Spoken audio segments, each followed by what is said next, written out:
آپ ایک روٹی ہے تو آدھی پڑوسی کو کھلائیں، اپنے رشتہ داروں کو کھلائیں، اگل بگل والوں کا خیال رکھیں، مخلوق پہ رحم کرنا سیکھیں۔ اور لوگ ڈرتے ہیں کہ رمضان میں خرچے بڑھ جاتے ہیں۔ سنیے، روایتوں میں آتا ہے کہ رمضان میں مومن کا رزق بڑھا دیا جاتا ہے، یعنی اللہ تعالیٰ رمضان میں اور عطا فرماتا ہے۔ اور دیکھیں، اللہ کے نبی علیہ السلام نے فرمایا نا کہ روایتوں میں آتا ہے، حدیث پاک کا مفہوم ہے، جو کسی مومن کو افطار کراتا ہے اسے اللہ تعالیٰ بخش دیتا ہے یا جہنم سے چھٹکارا اس کے لیے لکھ دیتا ہے۔ تو کہا گیا ٹھیک ہے، افطار تو سب کرا سکتے ہیں، یا رسول اللہ جو غریب ہوں افطار نہ کرا سکتے ہوں؟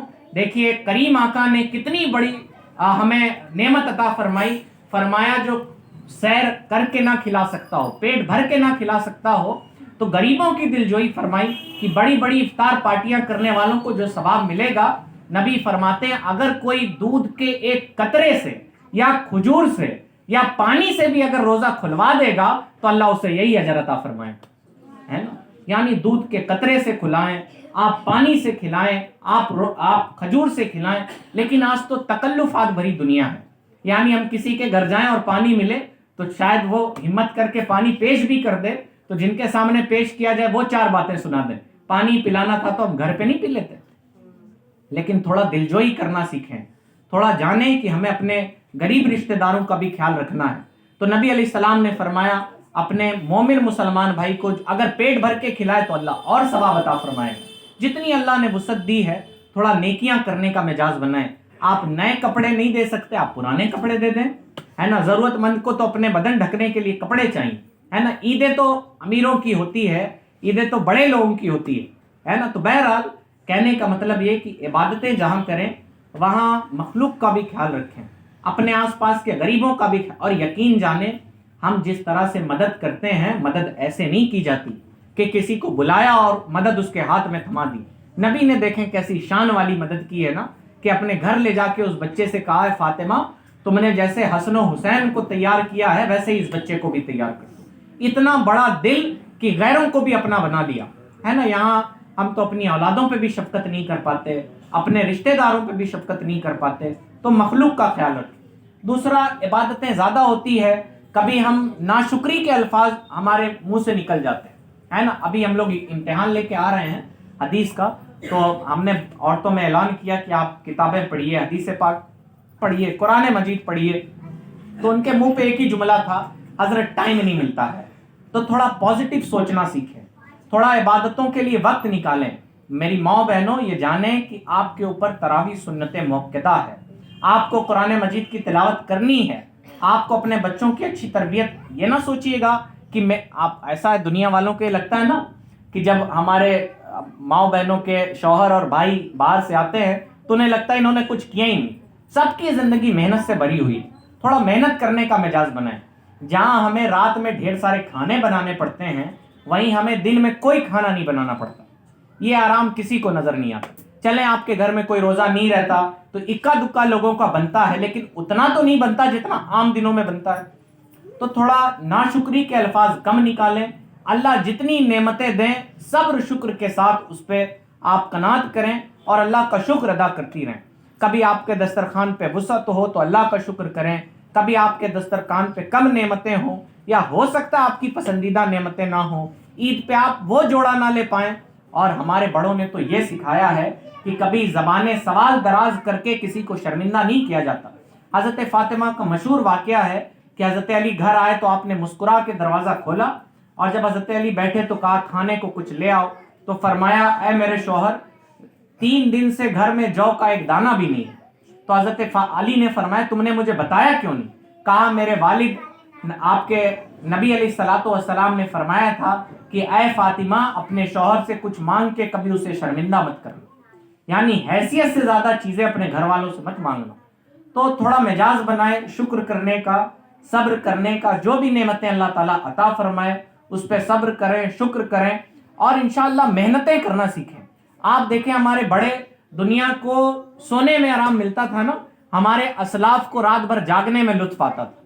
دنیا بستروں پہ لیٹ کے اور اپنی پہلو بستروں سے ٹیک کے انہیں آرام ملتا ہے، ہمارے اسلاف اب بستروں سے اپنے پہلو کو الگ کرتے ساری رات کی عبادت کرتے، انہیں مصلوں پہ مزے آتا۔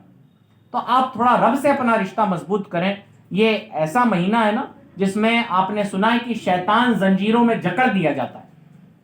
کتنا بہترین موقع ہے. ایک طرف تو یہ ہمیں سمجھنا چاہیے کہ ساری گناہوں کے پیچھے شیطان ہی نہیں ہوتا. تھوڑا ہم بھی مزاج سے گناہ پسند ہو گئے ہیں, تھوڑا ہم بھی مزاج سے ایسے ہو گئے ہیں کہ ہمیں برائیاں راس آنے لگی. تو ہمیں اپنی برائیاں بدلنی ہیں. جب ہم روزہ رہتے ہیں تو گالی نہیں بکتے, لڑائی جھگڑا نہیں کرتے, عید کے موقع پہ مسلمانوں سے محبت کے ساتھ ملتے ہیں, ان سے گلے ملتے ہیں, نئے کپڑے لیتے ہیں. تو تھوڑا ہمیں اپنا مزاج ایسا بنانا ہے کہ ہم ناشکری کے الفاظ نہ کریں اور متقی ہو جائیں, یعنی برائیوں سے بچنے والے ہو جائیں. حقیقی طور پہ برائیوں سے نفرت ہمیں حاصل ہو جائے. رمضان المبارک اسی لیے آتا ہے کہ ہمیں یہ تمام نعمتیں عطا کر دے. تھوڑا عبادتوں کی پابندی کریں. تھوڑا مشکل ہے, ماں بہنوں پہ ذمہ داریاں زیادہ ہوتی ہیں. آپ سحری میں اٹھیں تو تہجد کی نماز پڑھ لیں, فجر کی نماز پڑھیں, قرآن مجید کی تلاوت کریں, کوشش کریں قرآن مجید کا ترجمہ بھی پڑھیں, اور کوشش کریں کہ آپ کی تراویح کی نمازیں جس طرح مردوں پہ تراویح کی نماز سنت موقدہ ہے اسی طرح عورتوں کے لیے بھی سنت موقدہ ہے. 20 رکعت نماز تراویح آپ کو 2 کی نیت کر کے پڑھنی ہے, اور کوئی بھی سورہ آپ پڑھ سکتی ہیں. ایسا نہیں کہ الم تر کیفہ سے والناس تک ہی پڑھنا ہے, بلکہ کوئی بھی سورہ آپ پڑھ سکتی ہے نا. تو اس بات کو یاد رکھیں, آپ ان تمام باتوں کا اہتمام کریں, کثرت سے عبادت کریں. اور عبادت رسمی نہیں ہونی چاہیے, عبادتوں کی عادت ڈالنا سیکھیں. کتنا پیارا مہینہ جب آپ اپنی بچی کو صبح سحری کے لیے اٹھاتی ہیں اور کہتی ہیں بیٹا نماز بھی پڑھ. عید کے دن بھی آپ اٹھائیں, عید کے دوسرے تیسرے دن بھی اٹھائیں. عادت بنا لیں اپنی نماز پڑھنے کی. ہمیں یاد ہے جب ہم لوگ چھوٹے تھے تو ہم لوگ کی نانی وغیرہ کہتی تھی کہ اب عید تک تم نے نماز پڑھی, 10 دن اور تمہیں پڑھنا, 40 دن ہو جائے گا تو عادت پڑ جائے گی. اس طرح سے بچوں کو تھوڑی عادت دلائیں. تھوڑا جو نعمتیں آپ کو رمضان المبارک میں حاصل ہوتی ہیں, یعنی نماز کی عادت, روزے کی عادت, نیکیوں کی عادت, تھوڑا اسے پختہ کر لیں, مضبوط کر لیں, تاکہ آنے والے دنوں میں بھی ہم نمازی رہیں, پرہیزگار رہیں, نیک رہیں, لوگوں کی مدد کریں. اسی طرح رمضان المبارک کے آخری عشرے میں شب قدر بھی ہوتی ہے, جو نہایت عظیم نعمت ہے نا. اللہ تعالیٰ نے قرآن مجید میں ارشاد فرمایا ہے, نبی علیہ الصلوۃ والسلام نے بنی اسرائیل کے ایک شخص کے بارے میں ذکر کیا گیا, بنی اسرائیل پچھلی امت میں سے, جس نے 1000 مہینوں تک اللہ کی راہ میں جہاد کیا تھا, اور ایسی محنت کی تھی کہ اس کے گھوڑے پہ جو کپڑا پڑا تھا وہ ہمیشہ پسینے سے تر رہتا تھا. 1000 مہینے اس نے اللہ کی راہ میں محنت کی تھی. تو نبی علیہ الصلوۃ والسلام کی کمال محبت دیکھیں ہم اپنی امتیوں سے, کہ نبی فرماتے ہیں کہ اللہ تو نے میری امتیوں کی عمریں کم رکھی ہے, کہیں ان کے اعمال بھی کم نہ ہو جائیں. تو اللہ نے قرآن مجید میں ارشاد فرمایا, لیلۃ القدر خیر من 1000 شہر, ہم نے شب قدر دی ہے جو 1000 مہینوں سے بہتر ہے. یعنی شب قدر کی عبادت. یہ شب قدر ہے کیا؟ آپ اسے رمضان کے آخری 10 دن میں, یعنی 21ویں شب, 23ویں شب, 25ویں شب, 27ویں شب اور 29ویں شب, فرمایا گیا ان 5 راتوں میں شب قدر کو تلاش کرو. تو آپ کوشش کریں کہ شب قدر میں عبادتیں کریں. اور یہ عبادتیں کب ہوں گی؟ جب ہم اپنی شاپنگ واپنگ سے تھوڑا پہلے فارغ ہو چکیں گے, جب اپنی دوسری چیزیں ہم پہلے کر لیں گے, تب جا کے ہم اطمینان کے ساتھ اللہ کی عبادت کر پائیں گے. تو تھوڑا نیتیں اچھی رکھیں. اللہ تعالیٰ رمضان المبارک کے حقیقی فیضان سے اللہ تعالیٰ ہمیں رمضان المبارک کے حقیقی فیضان سے ضرور مالا مال فرمائے گا. اور یاد رکھیں کہ اسی مہینے میں قرآن مجید نازل ہوئی ہے نا. قرآن مجید اللہ کی پاک کتاب ہے, اور اللہ قرآن مجید میں فرماتا ہے ہم نے بے شک اسے شب قدر میں نازل کیا ہے. تو قرآن سے بھی اپنے رشتے کو مضبوط کریں. اور ایک بات اور یاد رکھیں, ہماری مائیں بہنیں تو بڑی کثرت سے عبادت کرتی ہیں. وہ فون آتا ہے تو بتایا جاتا ہے کہ حضرت میں نے 17 قرآن پڑھی, میں نے 27 قرآن مجید پڑھ لی, میں نے 23 قرآن مجید پڑھ لی. پیاری کمال یہ ہے کہ ہم قرآن ویسے پڑھیں جیسے قرآن پڑھنے کا حق ہے. اور قرآن کا حقیقی فیض اور فائدہ تبھی حاصل ہوتا ہے جب ہم اپنی قرآن لگ کے صحیح کر لیتے ہیں. تو قرآن مجید آپ کوشش کریں کہ اس رمضان میں, وہ بچے آتے, ایک بچہ آیا تھا پچھلے سال کہ 30 قرآن مجید پڑھا. کاش اس نے ایک قرآن پڑھا ہوتا اور ایک پارے کے احکام سیکھ لیے ہوتے, ہے نا.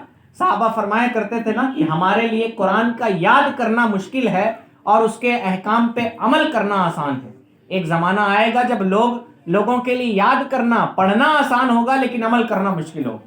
آج دیکھیں ہم عمل کیسے کریں جب ہمیں معلوم ہی نہیں اللہ ارشاد کیا فرماتا ہے. تو تھوڑا قرآن مجید کے احکام اگر آپ اچھے سے قرآن پڑھ سکتی ہیں تو رمضان المبارک میں آپ نیت کر لیں. نبی علیہ السلام نے فرمایا کہ سورہ نور اپنی عورتوں کو سکھاؤ. 64 آیتوں پر مشتمل یہ سورہ ہے, 64 آیتیں اس میں ہیں. آپ یہ نیت کر لیں کہ ہم سورہ نور انشاءاللہ اس رمضان المبارک میں پڑھیں گے, اس کے احکام سیکھنے کی کوشش کریں گے. تو تھوڑا مزاج بنائیں.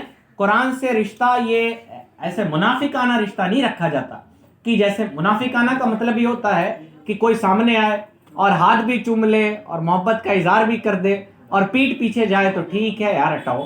تو قرآن ہم ایسے نہیں پڑھنا. ہم قرآن سے محبت یہ ہے کہ قرآن پڑھنا بھی ہے, اس کو سیکھنا بھی ہے, سیکھنے کے بعد اس پہ عمل کرنے کی کوشش بھی کرنی.